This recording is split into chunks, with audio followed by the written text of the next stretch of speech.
This is DOL, Direct Online Motor Starting.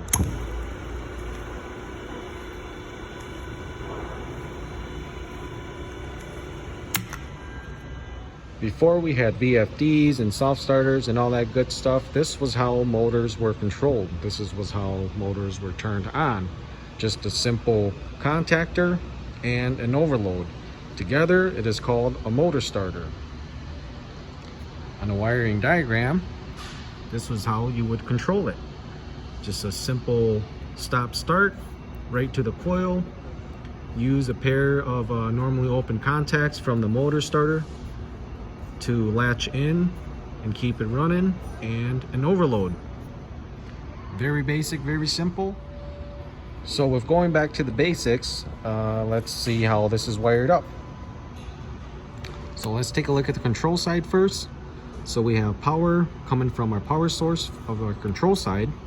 Our coil is 24 volts DC. So I have a 24 volts DC power supply, and that's gonna bring in 24 volts, which then goes right to the stop. So we got this wire right here called out, and going out from the stop to the start is our second wire. But our second wire is built internally because this is a dual start-stop 2-in-1. And then paralleling out from our stop is this wire, which then goes to contact on a normally open contact on the motor starter. So it goes to here, normally open. And then coming out from that, it goes to A1.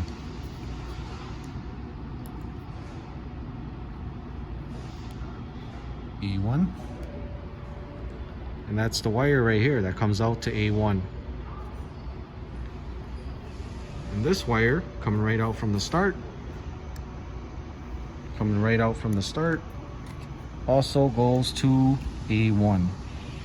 So now this contactor has two paths for electricity to flow through.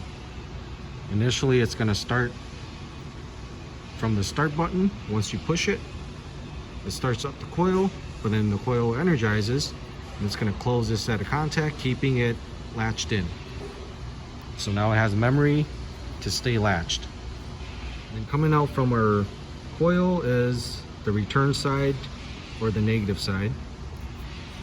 So A2 is the return side of our coil, this white wire, and that goes through a normally closed set of contacts on the overload, which is terminal 95, and then coming out from 96, it returns back to our power source through this black alligator clip back to the power source. So that overload there is set in place. In the event this would trip because of too much amp draw or overheating, it will trip, which will then open up this set of normally closed contacts. We can also test it in action.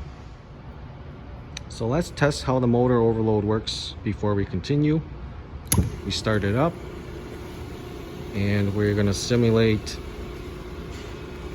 an overcurrent or an overload. Overload trips, instantly shuts off the motor.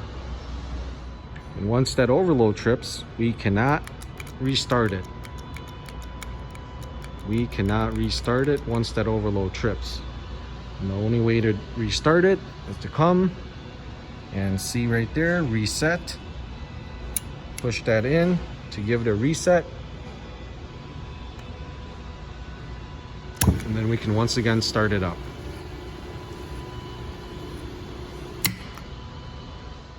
So now that we have identified the control side, let's take a look at the power side.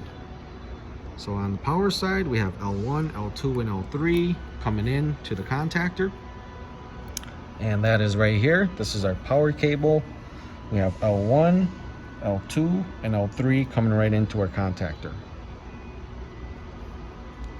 And then these are your contacts that are normally open.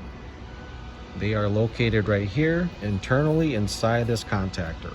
If you would pull it apart, you would see it, but right now you can't see it.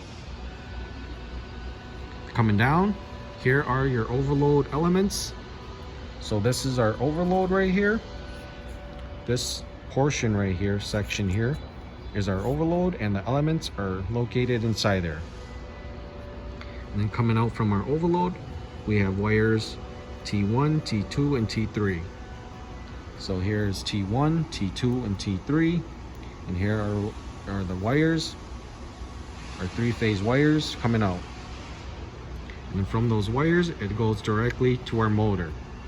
So you follow the yellow, the purple, and the brown wire. It goes directly to our motor, and it is terminated with our motor leads. And on our motor lead, line 1 is connected to T1, L2 connected to T2, and L3 is connected to T3. I already have the three-phase motor wired for high voltage 480. If you would like to know how to wire a three-phase motor by looking at the diagram here, that could be on a separate video. Just let me know in the comments. So there it is, DOL starting of a motor starter.